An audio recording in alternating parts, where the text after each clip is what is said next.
छत्रपति संभाजीनगर के खंडोबा मंदिर में आज किरणोत्सव का भव्य अद्भुत और आयोजन देखने को मिला। यह अनोखा दृश्य हर साल कुछ ही दिनों में बनता है जब सूर्य की किरणें सीधे गर्भगृह में प्रवेश कर खंडोबा की मूर्ति पर पड़ती है। करीब 250 साल पुराने इस मंदिर को खगोल शास्त्र के गहन अध्ययन के साथ बनाया गया था। इस साल के चलते विशेष दिनों में भी यह प्राकृतिक घटना संभव हो पाती है। यही कारण है कि इसे धार्मिक और वैज्ञानिक दोनों दृष्टिकोणों से बेहद महत्वपूर्ण माना जाता है। आज सुबह जैसे ही सूर्य की किरणें गर्भगृह में पहुंची, पूरा मंदिर परिसर भक्तिमय माहौल से गूंज उठा। बड़ी संख्या में श्रद्धालु इस द्रव्य को देखने के लिए पहुंचे। इसी के साथ यह अद्भुत दृश्य बहुत आनंददायक महसूस किया गया। इस मौके पर पुजारी विक्रम धुमाल, नंद कुमार भंडारी और कई श्रद्धालुओं ने इस किरणोत्सव के महत्व और अनुभव भी साझा किए। मला तर पहिले पप्पाकडून कळालं की इथे किरणोत्सव सुरू झालेला आहे।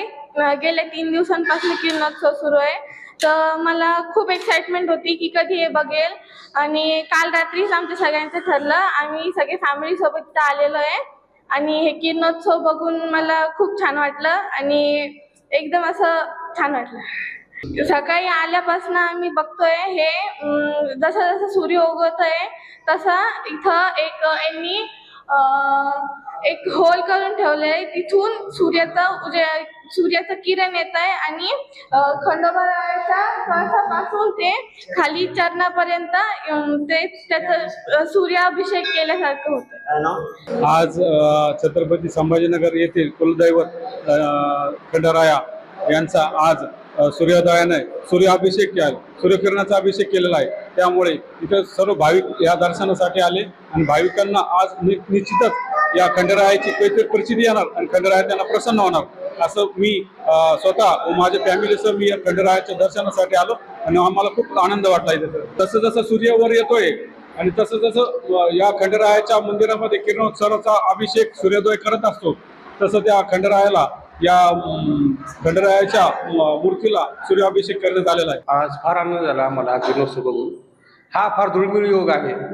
हा फार सुंदर किरणोत्सव होता।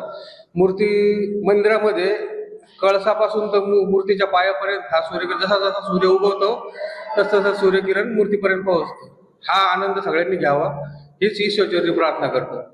मी विक्रम विजयराव धुमाळ, सातारा खंडोबा मंदिर पुजारी।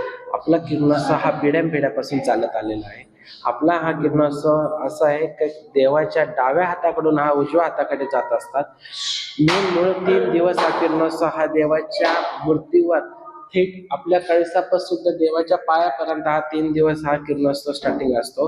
तसा हा पूर्ण 5 दिवसाचा असतो। देवाच्या डाव्या हाताकडून हा उजव्या हाताकडे जात असताना जो सर्वांनी याचा अनुभव घ्यावा, येऊन इथं दर्शनाने देवाची भक्ती भावने सर्वांनी येऊन हा देवाचा जय जयकार करावा हीच तुम्हाला